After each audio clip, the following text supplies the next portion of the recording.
There's something very wrong with my new apartment building. Part 2. And 02321. I haven't made any progress in getting answers. Aside from leaving for work or groceries, I can't get away from this place. I tried to trick whatever was controlling me. I pretended as if I wanted to check out the new natural food shop that opened near the airport. I'd already bought tickets for the first flight back to my parents' country. I jerked the wheel at the last second. Both my hands turned in the other way. Instead of getting to the airport, I wrecked my car against a steel roadside barrier. It was a miracle I didn't die. Amanda picked me up from the hospital to give me a ride back to my apartment when I was released, wanting nothing more but to beg the doctors to let me stay for one more day. The words simply wouldn't come out. I sat in her car listening to happily her talk the entire way. Everything she said sounded forced. I felt trapped in some sort of play, all of us just acting out our parts. I wondered if she was doing all of this against her will as well. Before the accident, she introduced me to a friend of hers who lived one floor above ours. Jasmine was the opposite of Amanda in almost every way. She was shy, with dark hair and eyes. Lately, Amanda started inviting her over more often. It was clear they both wanted me to start dating one of them. I was thankful that it was only a suggestion, and I could refuse the request. I still had an ounce of choice in my actions. I took some time off work, which was brutal. I hated staying in the apartment. A set of unseen eyes followed my every movement. My only moments of peace were at work, mostly at the bookstore. I took some part-time shifts. Days started to mix. I found I couldn't tell anyone what I was going through. Nightmares of being in the dark, impossible basement haunted my nights. I had terrible flashes of memory being in a dark room with twisted bodies. I tore at them, enjoying the task. Every morning I woke up sick to my stomach. Some mornings I spotted dried bleed under my nails, making me convinced I wasn't having dreams. The only way I was able to keep track of days was because of my bookstore shifts. A regular started to come in on Tuesdays and Sundays. The store was always slow. The area had gotten run down. Most of the time, you see more homeless people around than others shopping. When I heard him coming into the store for the first time, I expected to see someone trying to get out of the rain for a few hours. Instead, I spotted a person that made me forget my troubles for a moment. A green wallet poked out of his back pocket with cute frogs printed on the front.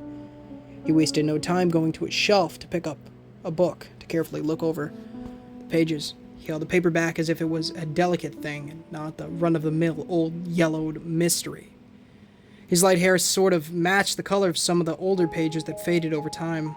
I expected him to have bright eyes, but his was so dark they almost looked black. I didn't understand why I stared at him for so long. There was something about him that made him seem different from any other customer who would ever come into the store. If he noticed my stares, he didn't say anything.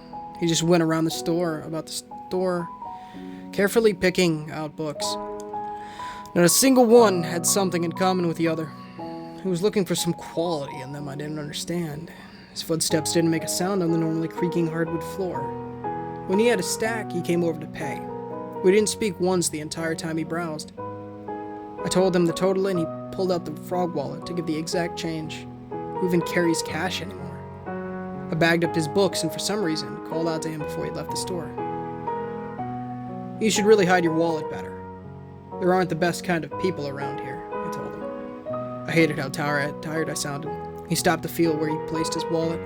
Because it was so long it poked out from his back pocket. He lifted his baggy sweater to hide the frog print from sight. Thank you. His voice was so soft I barely heard it from the door. I couldn't explain why that simple interaction meant so much to me. I wondered if it was because it was just so dang normal. I couldn't talk to Amanda or Jasmine without thinking they were hiding something from me. I wanted to scream at my coworkers about what was going on in my apartment, but the words came out wrong. It had been so long since I'd gotten to just say what I wanted to. I honestly thought I had a chance to get through whatever was happening if I could keep just one normal piece of my life. think you're working too much. Maybe you should take some time off." Those words from Norman cut through me.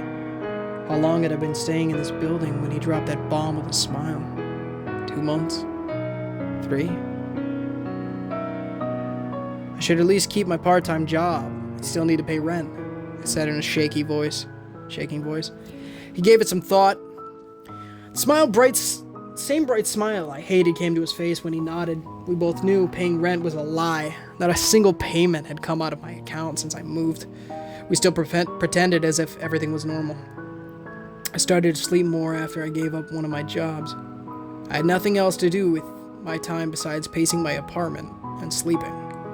Sometimes I was blessed with no dreams, but when I did have nightmares, they were far more vivid than before. The one that frightened me the most was one I would never forget. I felt my bare feet against the cold marble floor as I went to the elevator. The long free fall towards the dark basement caught in my stomach. My legs brought me into the darkness that felt as if it went on forever. I heard noises that almost sounded human. As I walked further along, the floor became wet. The overwhelming sharp iron smell suffocated the air. A hint of candlelight showed at the end of the pitch-black room. I wanted to turn back, but my legs kept going. I honestly would rather die than see what waited there. I stopped at the edge of a wooden stage. Deep red layers of curtains blocked the view of the back wall. 2 people stood waiting for everyone to arrive. The figures beside me, barely in the light, weren't human. At least, they weren't anymore. Each body twisted into ghoulish shapes that made my skin crawl. The first figure on the stage spoke in a garbled tone. Their form is nothing but hazy, static. I knew the second person on the stage, though. Every part of my body screamed at her to run. Amanda stood so close to me.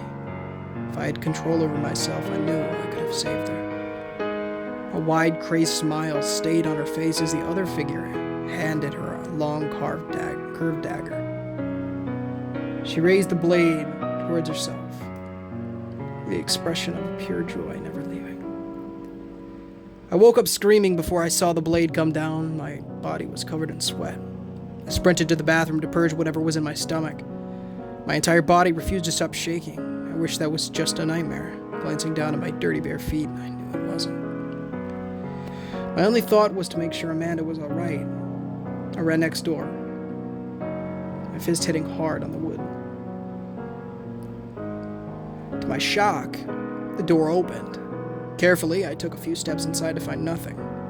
No personal items, no food in the fridge. A sign she ever lived there. A sign she had ever lived there. I never even knew her last name. I tried to call the police to report someone missing. The same sickness came to me before I dialed the last number. Without anything else I could do, I took a shower, got dressed, and waited silently in my room for Tuesday to come around. I needed a normal interaction with a person not connected with this building.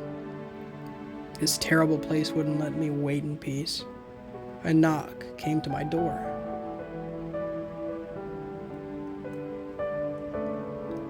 I refused to answer it until I heard a female voice on the other side. "I heard you weren't feeling well. I have some food." Against my better judgment, I let Jasmine inside, hoping she may tell me what happened to Amanda. She went right to work, warming up some soup on the stove. "You look awful," she half joked. "What day is it?" I replied in a cracked voice. "Monday. You really should take better care of yourself." "Have you heard from Amanda?" I pressed, too tired to run around the subject. "I don't know, Amanda. Hey, how about I stay with you for a day or so? Just to help you get back on your feet?" She offered, her soft voice staying chipper. "Please, I just want some answers," I begged. I was at the end of my rope. I would get on my hands and knees if she would just tell me why I couldn't leave the stank place. What the heck was happening in the basement. She stopped cooking and turned off the stove. Within seconds, she had my hand and started to brush back my hair. "Poor thing. You know, if you just accept this, it's not that bad. You can do whatever you want with whoever you want. Just embrace what your body is asking for. I jerked out of her grasp, chill going through my body. The kind and soft Jasmine I was introduced to shifted her personality on a dime. You should go, I said, keeping my voice even. Your girlfriend isn't here anymore. Why bother holding on to your feelings for? Like, move on already. Just bury her. I said red before she even stopped speaking. I did something I never thought I could. I slapped her. Hard. She stumbled, almost falling to the ground. In fact, I felt some kind of positive reaction from the assault made me want to run away from myself. Instead of crying or getting upset, she laughed. Do you like that? You should keep going. I don't mind.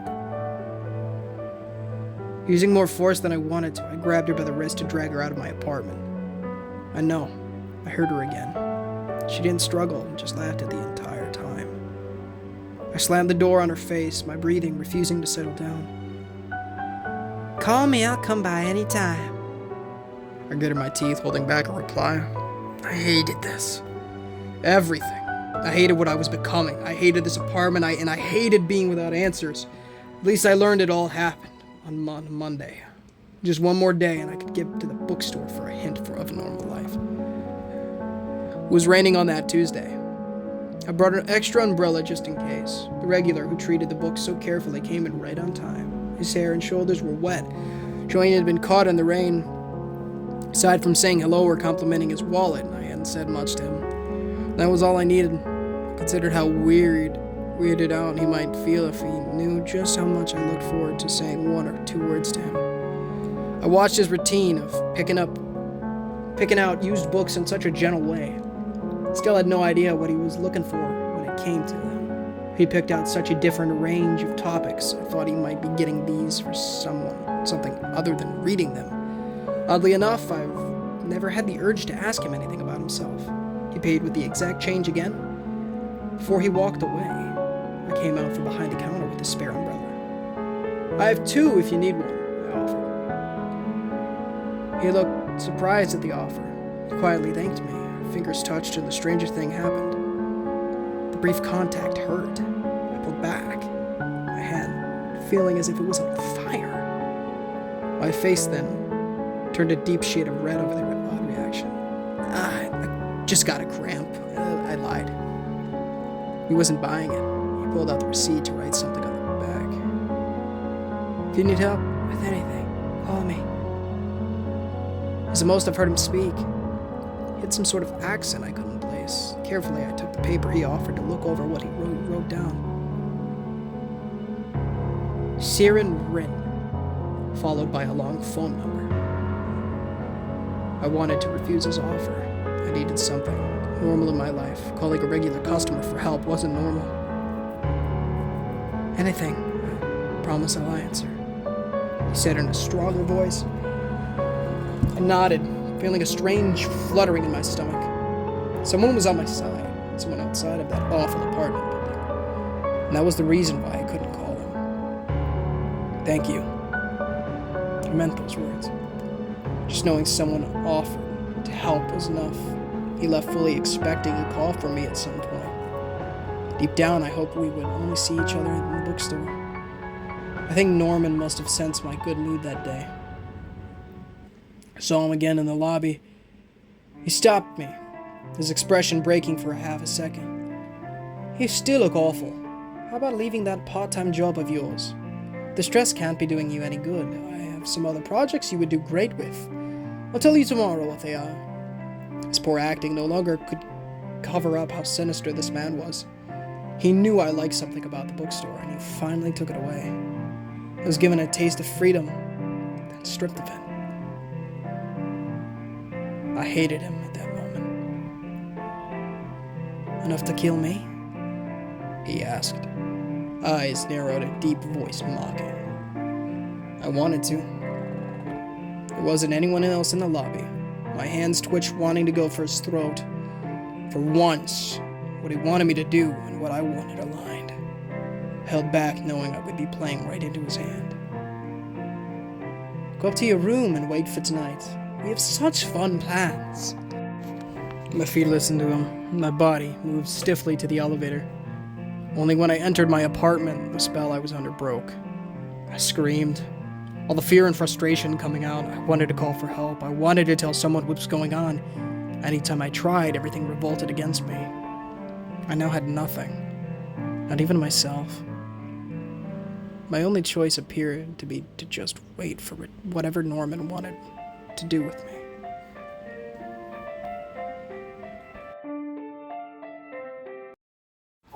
Hey guys, and thank you so much for watching today's story. If you did enjoy, please feel free to leave a like, as it does help the channel innumerably, as well as gets the gospel of people's feeds. And also consider subscribing, as we're trying to hit 1,000 subs by the end of the year. We're getting very, very close. Of course, before anything, make sure to, of course, repent of your sins and trust in the good Lord Jesus Christ with all your heart, mind, soul, and strength. Read the Holy Bible daily, pray daily, and evangelize to people. Make sure to know in the description or in the pinned comments, read the $1 million question to know how to become born again. Join that Discord. Take a look. We're probably going to be streaming tonight. I know we streamed some GTA 5 a couple days ago. Maybe we'll choose something different. Maybe we'll go back to Callisto Protocol. I don't know. We'll figure it out. I need to get some food in me, and a real meal, and a meal that I feel just great about doing, because the last couple meals, they've been fantastic, but I don't know. I've been standing up doing it because of the kitties. So, I don't know. But we are getting very, very close to 1,000 videos on the channel, which is insane. And so I would like to do a special for it, but hopefully we can do that. If not, maybe I'll just do something that's not the 1,000th, but it'll just be a celebration or something. Oh, but anyways, guys, thank you so much. I hope you guys enjoyed. I really do enjoy this series. The final part of this series will be up on, Tuesday. So stay tuned to that. But yeah. God bless you all, of course, and until next time, guys, this is Ninja Gamer, signing off.